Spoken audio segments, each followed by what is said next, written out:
Hello, YouTube. It's been a long time I've communicated with you guys. My screen is showing up black, so I don't know if this live stream is coming through. Okay, there we go. Hello, everybody. My name is Greg from GregsTutoringNYC at gmail.com.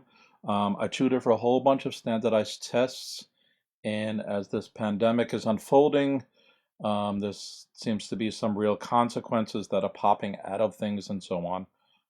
So what I want to talk about today is how the COVID-19 is affecting all the different standardized tests. This originally started out, I tutored for the SHSAT, the SHSAT in New York City. And as I started to think about, oh, what's going to happen, because that test is normally around Halloween time in New York City, I realized, oh, wait, this test is affected, and that test is affected, and this is this.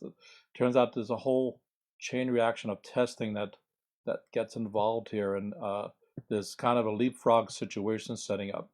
So really, I started getting some questions in forums. I get people in emails. I also see people posting in other places about this. So I'm not the only one thinking about this. So the basic premise is I actually wanted to do this live stream about 2 weeks ago.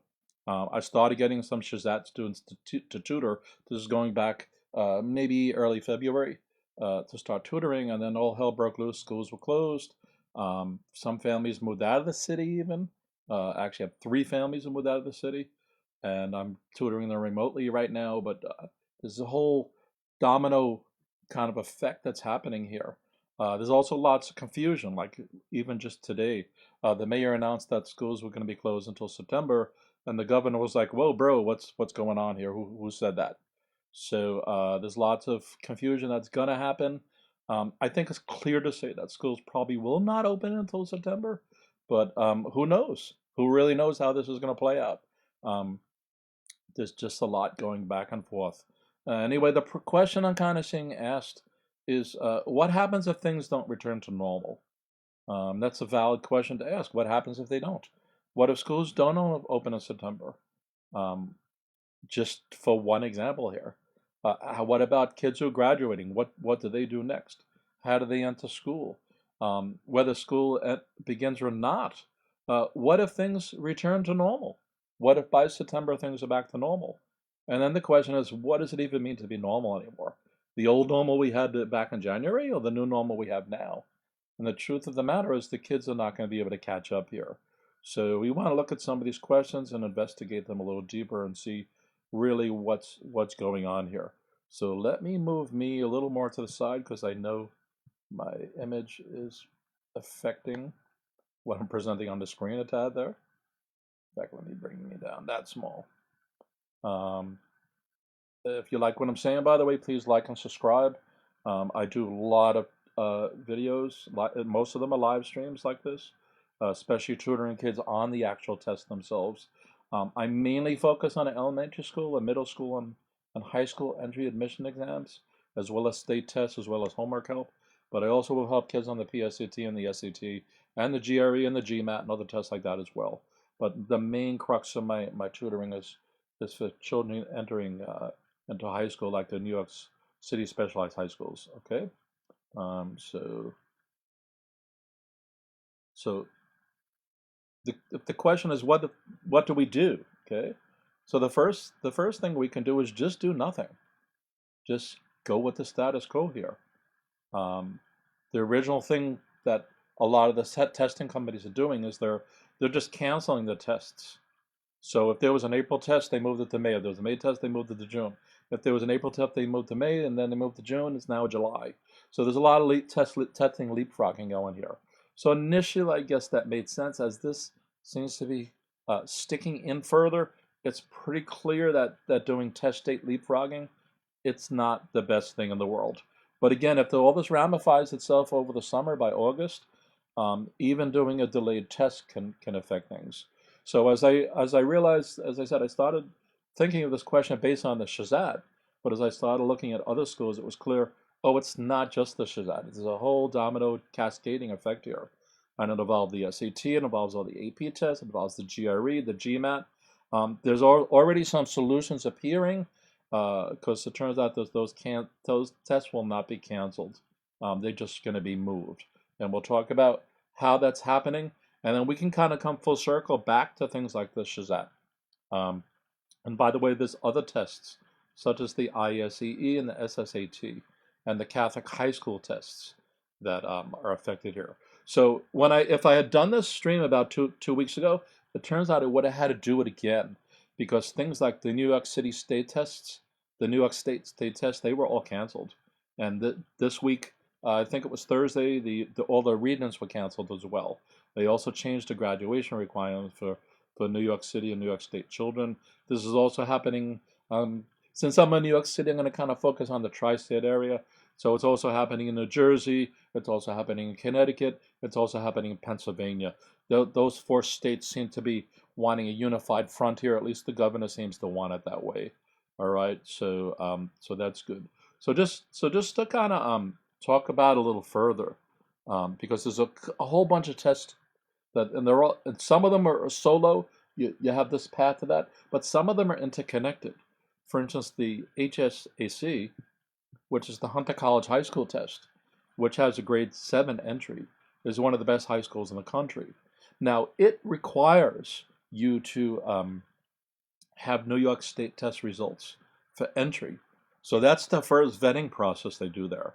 Last year, you had to get a 625 in English and math both on the New York State test score to even take their test. Okay? They also have a QE, a qualifying exam, if you don't have that. For instance, you might be an out-of-stater. In that case, they might also require you to take the Terra Nova exam or the CTP5 and a whole bunch of other ones. Well, it turns out if no test is happening, then there's a cascade chain reaction, especially on a test like the Hunter College High School test. So what do you do? Okay, so there's a circularity involvement there. And BCA, by the way, is another popular one in the tri-state area, the Bergen County Academies. And a lot of these are technical high schools, but some are not. Like the Hunter College High School is just a great liberal arts high school. Okay, so it turns out that they all end up with the same disadvantage. If no test happens, then what do you do from here? And it sounds a little hopeless, but it turns out it may not be as hopeless as it seems. Now there is going to be repercussions here, and again I'll revisit this later in the stream here. But people, the unemployment rates are outrageous. They're not just going to ricochet back. This is a long-term consequential thing, especially if the virus itself stays long-term. Right now we're just given stay-at-home suggestions for a couple of weeks and so on. But what if we're still staying at home in October? Okay, so and there's economic disenfranchisements already. So what is the impact on stuff like this? We're already hearing reports that the virus is more impactful on African American families and things like that.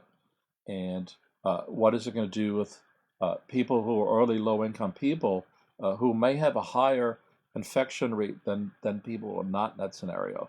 So this is a long-term consequence, and kids are losing if they got through 6 months of class, so they're not going to have April, May, June, and depending how you count, March. So that's 4 out of them. So they only got 60% of their school year done, and at that it was not 60% because a teacher wasn't planning for the semester to end right there. So there's some feeder stuff a teacher might do, and then lay all the stuff at the end, and there's a yin and a yang going back and forth there. So this is really an interesting predicament. So you could argue they've only got about 50% of their work done. So there's all these kind of things going on here. We also have various dynamics happening too. Which is that there's especially on something like the SHSAT. The SHSAT already had political aspects to it, involving racial tension and merit-based things, and standardized tests in general already have those concerns, even notwithstanding New York City or New York State or even the United States. So this might be an opportunity for standardized testing to change the shape and form a little bit, for the better, I would hope. But in the event, there's still status quo we need to be concerned about. So point 2 is talking about the mayor and the chancellor, for those who don't know, wanted to remove our specialized high school test completely and institute some other policies and rules for admissions, which at least in my opinion, really couldn't cut it. So there's issues here. So that said, the mayor and the chancellor may use our situation right now to have the SHSAT removed. Okay, it's up to the state senate and things like that too as well. But this just may throw another dimension into it. Because you might say they wouldn't dare do that. Well, what happened today between the mayor and the governor over the mayor saying the schools were closed, with apparently not even consulting the governor. And it doesn't matter if they're opponents and they don't like each other and so on. That's a stupid political ploy that the mayor did today. Okay, even if the mayor's completely right, it's just doesn't make sense. All right, so we don't know what's going to happen with something like that. So so if we get to my point number 3, so what if kids return to school tomorrow even? They've already lost 2 months. And there's going to be a couple of weeks where this is talked about and the problem's not solved and all this other stuff. So there's a problem here, okay? As well, even if the kids return in September, whenever they return, whether they don't return at all or they return tomorrow, they've lost a lot of work. Okay, and there's also the psychological aspects of all this too. On the flip side, without these tests, how do kids get admitted to these schools? These are not regular high schools, and there's also screen schools, by the way, as well, that are going to be impacted by this. But I'm really just focusing on the ones that involve what I'm calling a standardized test. So the standardized test, like the SAT, I also consider the SAT a standardized test. Could also be called the specialized test. So I don't want to get bogged down in terminology right here, right now. But it seems like no matter what happens at this point, there's a problem. Because if the SSAT was going to be given in October, as one example of all these tests, and the kids are missing 4/10 of their school year, how are they expected to still know the work? In fact, in point, all the requirements of the SHSAT were never taught in school anyway. So if you took the SHSAT in grade 8 to be an incoming grade 9 student in a specialized high school, you could never, ever just depend on what you were taught in class. And when we get into things like the disenfranchising situations of certain races and of people with certain economic complexities, that's where a lot of this comes into being. So the New York City Department of Education and schools in New York City, at least, have had a lot of academic issues they need to solve anyway, even if this never happened. And now with this thrown on top of it, what do? Everybody is at a disadvantage here again. So, and it turns out that it may be that status quo can't even occur anymore. So it's like, what is he talking about? What do you even mean by that? Well, when you think it through, how can the kids be expected to be kept up? Now, give me 1 second. I'll just make sure the stream is live. Yeah, we seem to be going all right. All right. So what does it mean for that to be happening? All right. So can we just strike a midpoint somehow? Like some kids can use it and some kids won't? Well, there's a lot of scenarios we can go through here, and it turns out they all kind of have problems. And in the conclusion, this is all harder than it sounds. There's no panacea here. There's no magic that we can just do a wand and say this is all cool and this is all fine. So at the end of the day, no matter what test we're talking about here, even though I originally intended the stream weeks ago to be about the SSAT, it applies to all these tests: the SAT, the PSAT, the GRE, the GMAT, the LSAT, the Catholic high school test, the ISEE, the SSAT, the Bergen County Academies, the Hunter College high school test. The list just goes on and on and on.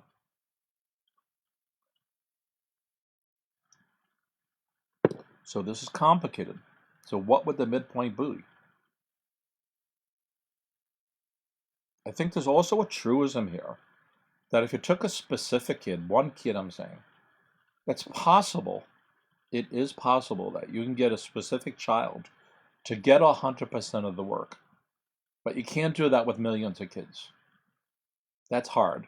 Now, New York City and certainly other school districts implemented online remote learning. We all know that first of all, the kids missed 2 and 3 weeks of school while that was being instituted. And we all know that even if they didn't, what's occurring now is a problem, because my students are reporting to me that even with the online sessions with their teachers, they're still only doing 50%, 60%, 70% of their normal work. And we all know that's probably not even true too. We know in-person learning is always better.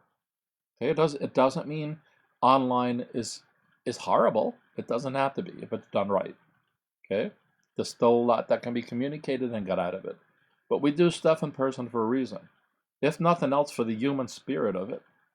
So we know something's lost here in the online thing, even in the best school district or the best school in the country doing this right now. Okay, it still has some repercussion. Okay, and there's things like in New York City where all the students don't even have devices yet, or if they have a device, they don't have a Wi-Fi connection. So there's a chain reaction occurring here on something like the SHSAT. But it's true for any test that come September or whenever the test is going to be at this point, even if for somebody who had an AP test, it's not going to happen anymore. The truth of the matter is some of the students were going to have their New York State base in the situation of New York State. The New York State tests were just canceled, and they would have had the ELA one already. And during this month, they were going to have the math one.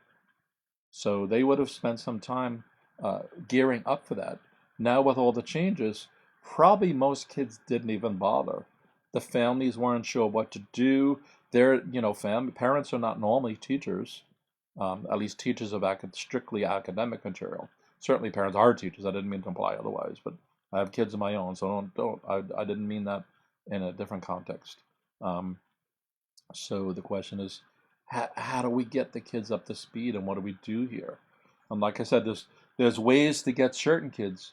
So for instance, if it was me and it was my child, and my child wanted to go to specialized high school next year, for argument's sake, and they were going to take the SHSAT, I would have been on that already. Okay, I would have been on that even if the coronavirus never happened. Okay, and especially now that it has, I would make extra efforts maybe to purchase some books from Amazon, to hire a tutor, to do a whole bunch of things towards that goal.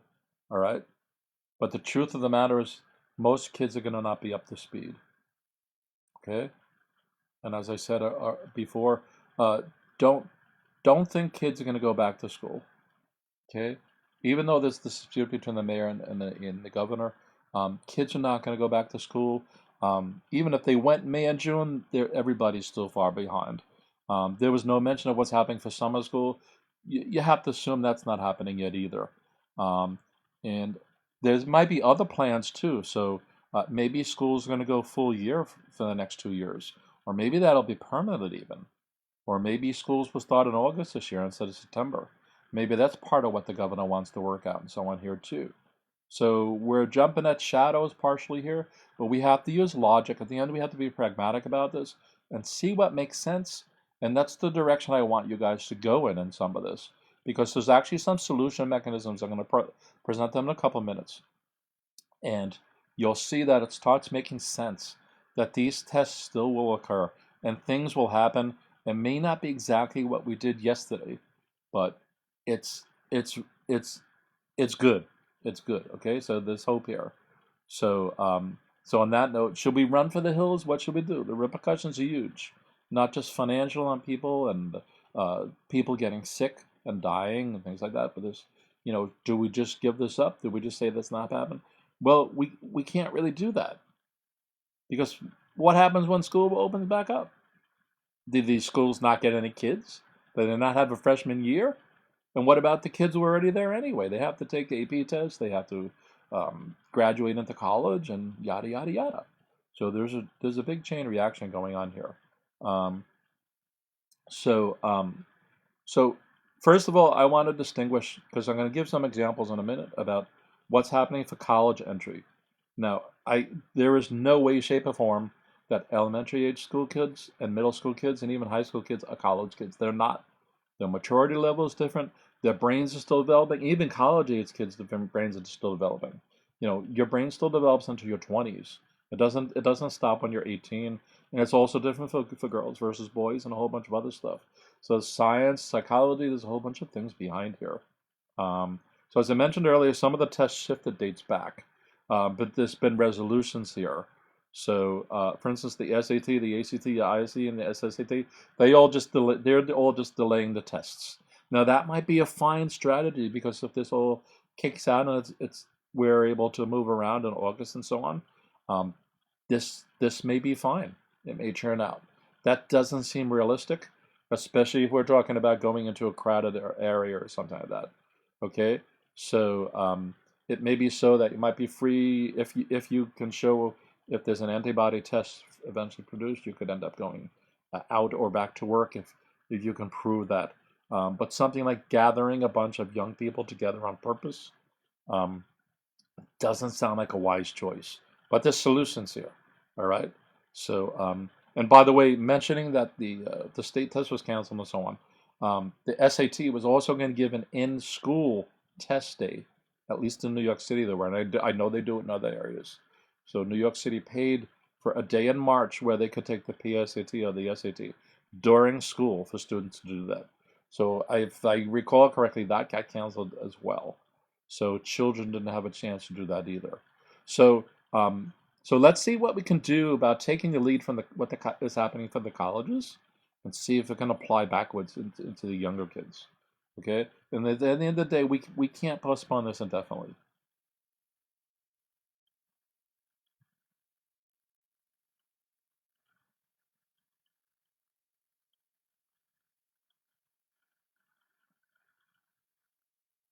Just make sure that's all showing on your screen. All right, we're still live. So the APs tests, they're going to happen. The GRE, it's going to happen. The GMAT, it's going to happen, and the LSAT, it's going to happen. So here's what they decided to do. And by the way, the SAT and the ACT are going to follow suit as well. They haven't officially committed to it, but there's pretty strong talks that seem to be that is what is going to happen. So here's what they've done. There was a lot of confusion about it. They originally started leapfrogging the test dates, and they still are, by the way. So there's an initial group of kids who got, or students, because some of them are not kids anymore, students who they got their test date leapfrog and they got auto signed up for an alternate date. And that's details that can be worked out, and it doesn't affect things like the SHSAT, although it will affect your ISEE and the SSAT so far, because those are commercial tests that you had to sign up for, and there's certain dates that may or may not have been moved. So you need to check that, and if you need to go online and check it, and if you need to actually call them. Because if they auto signed you up for a date that you can't do, there's no choice in that.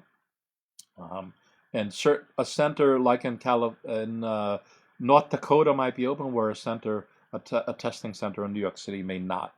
So the test may actually still go on for certain students and not other students. So here's what the GRE, the APs, and the GMATs and the LSATs are doing. First of all, testing is moved temporarily, at least, to online only. Okay? The second thing some of them did was, instead of saying having 100 questions, now there's half as many questions.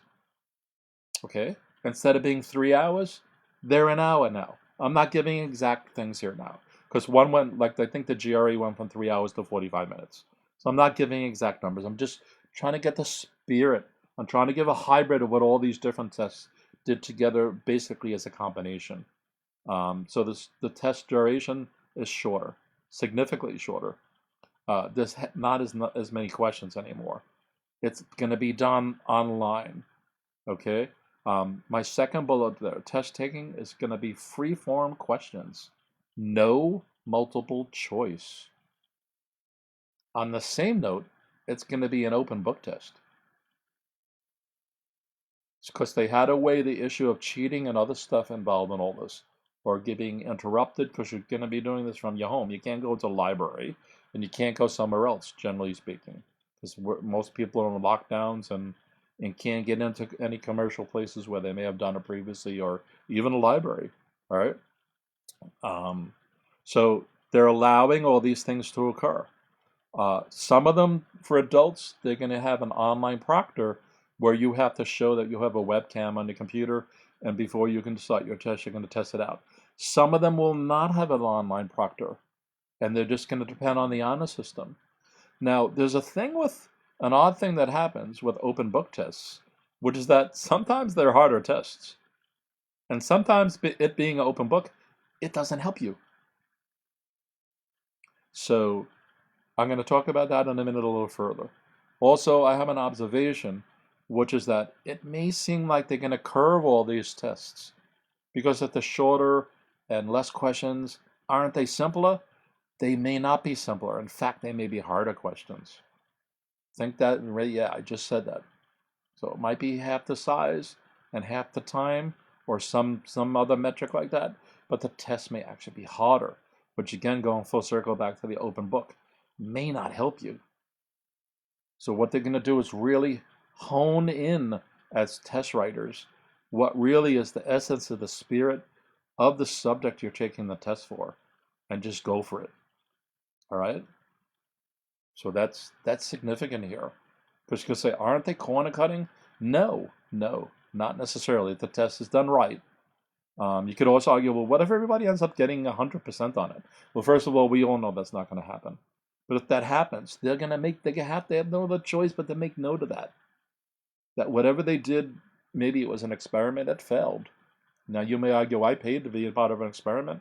Well, in some cases you pay, in some cases you don't. But at least in that case, if everybody gets the same grade or something bad happens or something like that, it's going to happen to everybody simultaneously.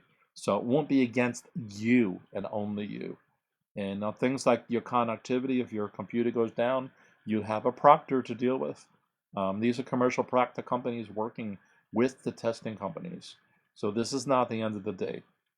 So just to get back to reality slide, you know, well, Greg, we're not talking about a 19-year-old here. We're talking about a 6th grader who's going to be taking this test. That's right. That's right. So maybe in that case, there will be no webcam monitoring of them. In fact, there's even legal considerations that has to be done with that. There's even legal considerations for doing it for adults. Okay, so they don't need to do that. They don't even need to do the proctoring. The test can be written properly in such a way that that's the kind of things that can happen. So so as we can see, a bunch of these tests are starting to come aboard, and the SSAT and the ACT will be on shortly. And I think the ISEE and the ISEE and the SSAT and will be on board as well. So it really comes down to the test that we're going to begin in October, like the Bergen County Academies, okay, or basically November, December, or January. So the Bergen County Academies, the New York City Specialized High Schools, the Hunter College High School test, and the Catholic high schools. So that's the 4 groups that really still has a little buffer to figure things out. Because if things are back into play by November, they may still have to modify their tests. But the question is, how much would they have to modify it? Especially if things are happening in the meantime. And I'll talk about that in a second. So here's some other thoughts that the other tests haven't considered yet. If you look at my point number 11. Maybe if there's 100 questions, it may say you have to answer 70. And just the 70 you answer gets checked. That way you have a shot if your school did cover the topics in a different order than another school did. So let's say there was a math question about exponents, and your math teacher was going to talk about them during June, whereas another teacher talked about them in September. Because, right, the original plan was by the end of June, all kids needed to know exponents. So some teachers may have did it, quote, out of order, right, assuming there even was an order. So if you get the opportunity to pick X out of the Y of them, and maybe skip the exponent questions and answer the questions that were covered for you, right, that may make sense. There's also the issue of students not having devices, and this was true even up till today. That was part of the argument of people talking about students being disenfranchised, was that they didn't have access to tablets and computers and so on. But if New York City is making sure that every New York City student, at least in the case of New York City, has a device, then that's no longer an issue per se. And I think enough families are also using friends and other family members' connections and devices as well. But anyway, if we can establish that every student in New York City has a device, that will be very helpful too, because then they can see stuff at a reasonable thing. Most families already have phones, but we can claim that that's not a good way to do it, even if we just look at the screen size. And there's other issues related to that, obviously. Whereas somebody might, like we're doing this on YouTube right now. So if somebody wants to pull up a live stream of mine based on the SHSAT or the SAT or grade 9 math or whatever the case may be, they can now do that and read it and follow along and even log on to an iStream in a realistic way and interact with me and other tutors and so on, all right? There's also something else that can happen in these fall tests that would normally, like I said, around Halloween time, early January, maybe they can all be just shifted to January and give the students 2, 3, 4 extra months, or even into February. I think that's a strong suggestion here as well. So that's a consideration. There's also a bunch of truisms here, which is that if this didn't happen, the sooner you start prepping, the better off you're going to be. There's no real downside to that. You have an admissions to a school that has certain requirements. The sooner you meet the requirements, the sooner off you're going to be. Part of that requirements means studying. Part of that requirement means prepping. This is not really rocket science at this level. And there's no downside to that, because a student who prepares for the SSAT, they're also preparing for the SAT years later. And a student who prepares for the SHSAT, which is the high school admissions test, the more they learn about English and math, the better off they're going to finish their school year. And the more they learn about English and math, the better off they're going to be next year when they enter high school. So there's not really a super strong downside to all this. And at the end of the day, math is math and English is English. And there's no disputing that. So you have an opportunity right now. It's shaking you, saying, get to work and get to catch up. And this is related to what I was saying earlier, that it's possible that a given student can get 100% of the work done, or very close to that. So it's possible there's still students who are going to get perfect, do very well on the SAT, an example of that. That's my running example. That's what started me on this live stream. That's my running example, even though I'm talking about all the tests here. Because like I said, a student had to go above and beyond what they learned in grade 5 and grade 6 and grade 7 and grade 8 to get a good cutoff score for the SHSAT. And they have to do the same thing in their English. So you should be doing that anyway. Even if they make the test easier. Why do you want to slack off? Why do you not want to do that? Right? So it's the old going saying, the early bird catches the worm. Okay? There's also a really important truism here. I'm going to highlight this one. Control the things you can control. This is always an important thing with my students. About halfway through, when I tutor my students, they all start coming up with weird questions. Like, what if test day my test is really hard? Or what if test day I wake up early? Or wake up too late, sorry. Or what if test day my bubble sheet gets screwed up? And it's like, those are all possible. But there's something you can control right now this second. And that's working with me to answer the questions we're supposed to be doing. And we all do this. We all run into these kind of considerations and problems. So they're real concerns. What if you do end up being late on test day? But here's the thing. You can prepare, and there's ways to plan around that. Just worrying about it is not helping you, and it's destroying you psychologically. So there's demeaning aspects to this too that you need to counteract and go against. So the choice to take control of your test taking is yours. It always was. And with coronavirus and COVID-19, it's still going to be. All right? So that's something to really make sure that you're on board with this. There's also something else that might be true, which is that all these tests might be harder. So Even more than ever now, you need to know the material. More than ever. And like I said, with the aspect of open book and shorter test time and less questions, you may have no time at all on test day. Students already ran out of time on a lot of these tests. Most students don't answer all the questions on the SAT. Most students don't answer all the questions on the SHSAT. Most students don't answer all the questions on the Hunter College High School test. Okay? So these are things you should be doing anyway. So these might even strengthen because they want to get the top students and not people who didn't do this. So what's also on the table here? So as I mentioned earlier, some of the questions are going to be revised to kind of force you not to cheat and to also force you to think things through to get at the essence of what is the topic about that you're taking the test for. Right? So the breadth and width of the test may not be there anymore, but the essence of it's still going to be there. Okay, they may also be doing digital security things, including like running plagiarism software in the case where you have to write paragraphs or something like that.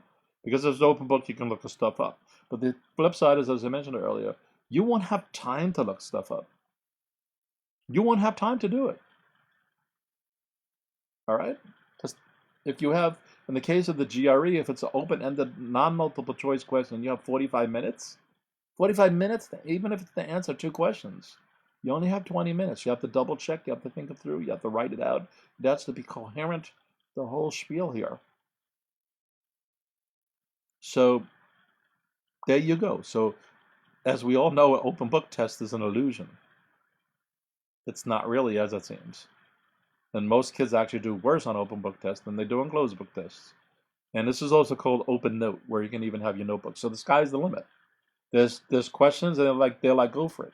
Oh, I can Google the answer. Yeah, but by the time you Google the answer, you wasted 5 or 10 minutes. And you also may not have looked up the right answer. You may have to go back to it and so on. All right. So like I said, what's also on the table? What's also on the table is what was always on the table. As I said earlier, math is still math. English is still math. English. Science is still science. Logic is still logic. Writing is still writing. Use your brains. Think it through. That's what these tests are about anyway. Some of them, like the New York State test, were really mapping what you learned in the classroom directly. Did you know the formula? Can you apply the formula? Yada yada. But some of these tests are going beyond that. Can you read a problem and break it down into pieces and solve each part and connect them together and finally get the right answer out of it? Can you read something and process what it means and so on, not just what it says, and so on and so on. So you always had to do that. This is not going to change in any of these revisions here. Okay?